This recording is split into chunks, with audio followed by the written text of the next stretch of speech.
Наш эфир продолжает брифинг оперштаба по эпидситуации. Узнаем о текущей обстановке в республике. Предлагаем послушать.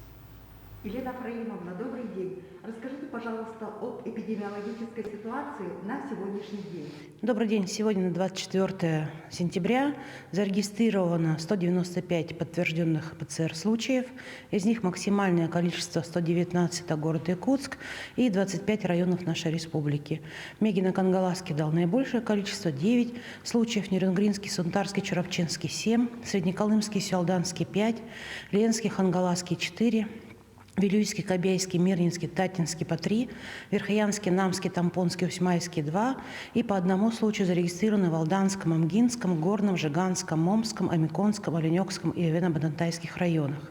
Из 195 случаев надо отметить, что лица старше 60 лет составляют порядка 19%. Надо напомнить, что у нас действует указ главы о том, что лица старше 60 лет должны находиться в самоизоляции либо на дистанционном месте работы. Кроме того, зарегистрировано 41 случай детей, из них до года 3 случая, от 1 до 6 лет 10 случаев, от 7 до 14 20 случаев и от 15-17 8 случаев. Конечно, надо отметить, что сегодня дети не подвержены вакцинации, поэтому еще раз напоминаю, что вакцинацию детям следует провести от гриппа. Уже есть доказательная база, что грипп также защищает, в том числе и от ковида.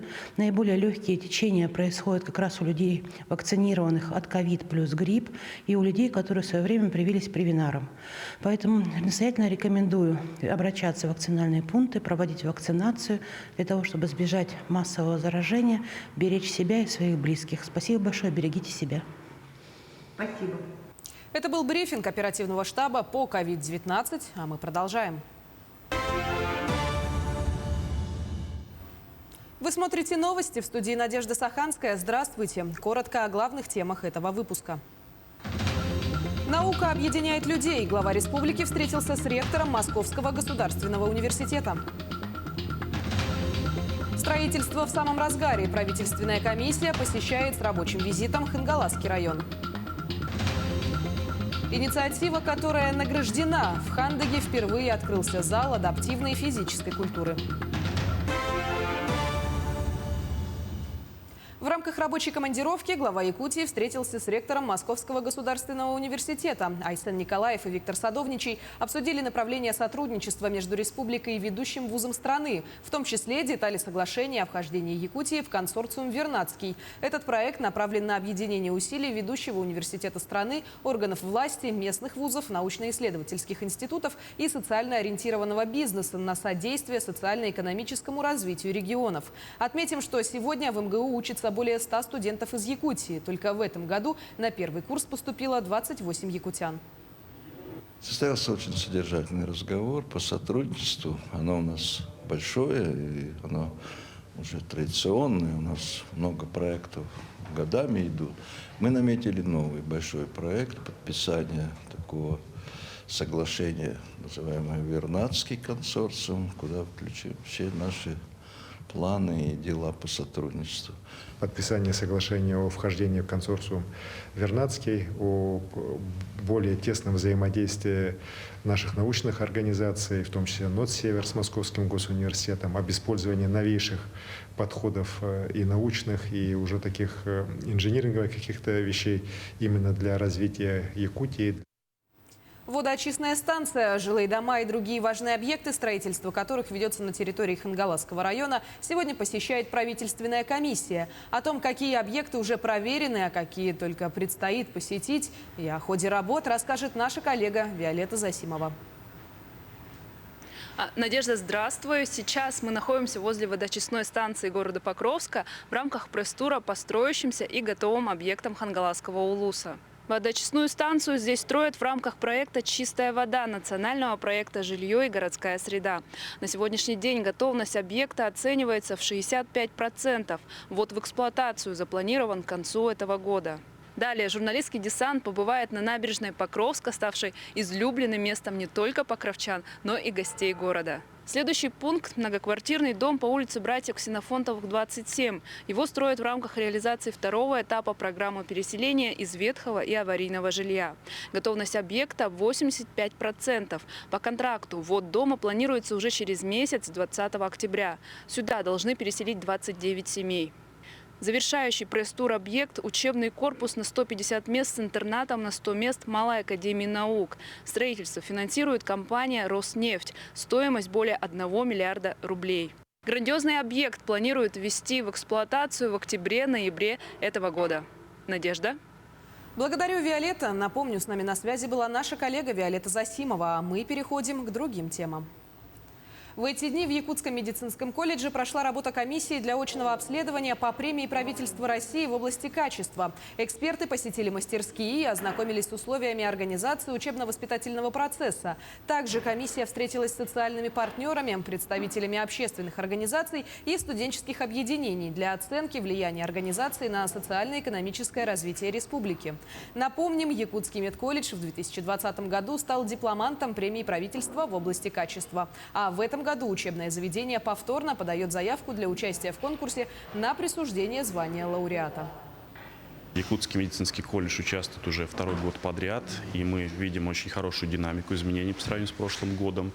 Мы общались с руководством, со студентами, с преподавателями, посетили лаборатории, и комиссия отмечает высокие результаты. И мы надеемся, что колледж будет продолжать следовать пути качества, пути постоянного улучшения своей деятельности. И надеемся на то, что другие предприятия республики подтянутся к нам в конкурс и будут активно представлять регион на правительственном уровне.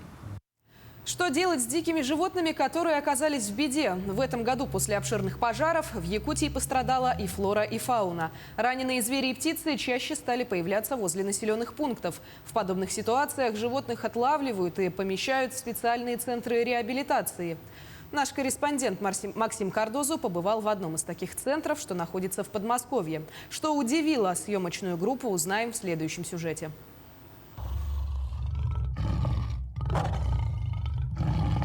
Львы, верблюды, краснокнижные соколы, павлины – кого здесь только нет. Ощущение, что ты находишься в зоопарке. Но это далеко не так. Все местные обитатели оказались здесь из-за того, что им нужна была помощь. Этот центр реабилитации диких животных Подмосковья самый крупный в стране. Но в основном сюда попадают травмированные животные, основная масса – это птицы. На сегодняшний день здесь содержится больше 500 голов животных именно вот в рамках государственного контракта. Это и львы, и волки, и рыси, и приматы, и змеи.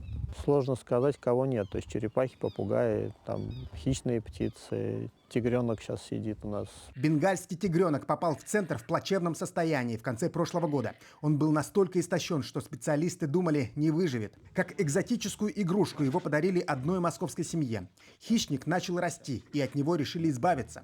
В соседних клетках с тигром животные из закрытых контактных зоопарков, цирков. Некоторые питомцы просто надоели хозяевам, но больше все-таки тех, кого нашли в лесу.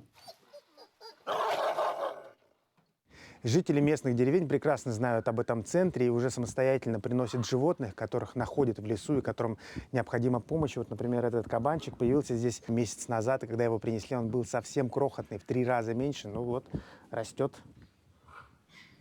Диких животных из местной фауны после лечения специалисты стараются выпускать обратно в лес. То же самое они советуют делать и после техногенных катастроф. Например, нам описали случай из Якутии. Вот поступил сигнал, например, да, что на трассе Нерингри ходит медвежонок. Он хромает, ему явно нужна помощь. Дальше, если это просто рана какая-то, что-то несложное, оказать помощь, зашить и выпустить. Да? Либо у нас была договоренность с реабилитационными центрами Дальнего Востока. Они, соответственно, были готовы принять этого медвежонка для того, чтобы он закончил лечение, положить его спать у себя, да, дальше под истечения зимнего времени выпустить его вместо отлова. Подобные центры есть в разных уголках страны. Многие из них узкопрофильные. Например, принимают только один вид животных. И в последнее время энтузиасты из Якутии все чаще поднимают вопрос о появлении такого места и в нашей республике. Максим Кардозу, Джур Березкин, Московская область.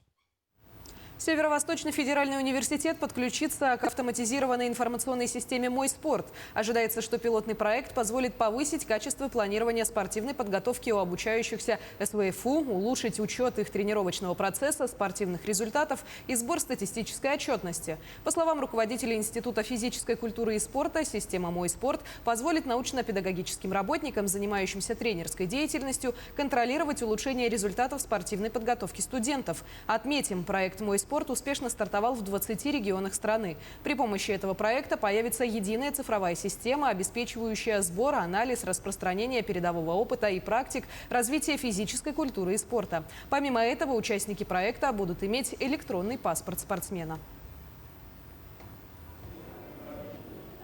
В Хандыкской школе с нового учебного года впервые открылся зал адаптивной физической культуры благодаря ежегодному конкурсу проектов по поддержке местных инициатив Южно-Верхоянской горнодобывающей компании «Полиметалл». В этом году школа стала победителем в номинации «Золотое сердце». Коллеги из Тампонского района поделятся с нами подробностями. В Хандыкской средней школе с прошлого года стартовал проект «Путь к вершине» по созданию условий для занятий адаптивной физической культурой. Ведь сегодня в школе из 660 учащихся 103 ребенка с ограниченными возможностями здоровья. Грант у нас «Путь к вершине» был рассчитан на 244 тысячи рублей.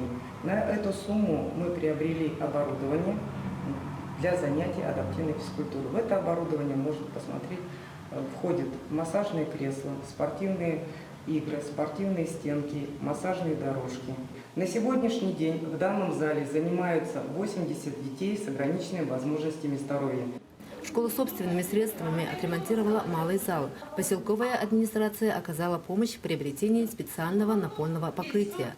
С началом нового учебного года зал адаптивной физкультуры был полностью готов к занятиям.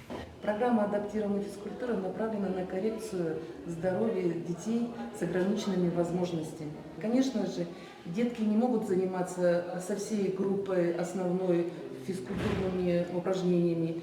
И зал создали для того, чтобы здесь они могли бы заниматься теми физупражнениями, которые они могут. Теперь физкультуру в таком ярком и интересном зале не пропускает ни один ребенок.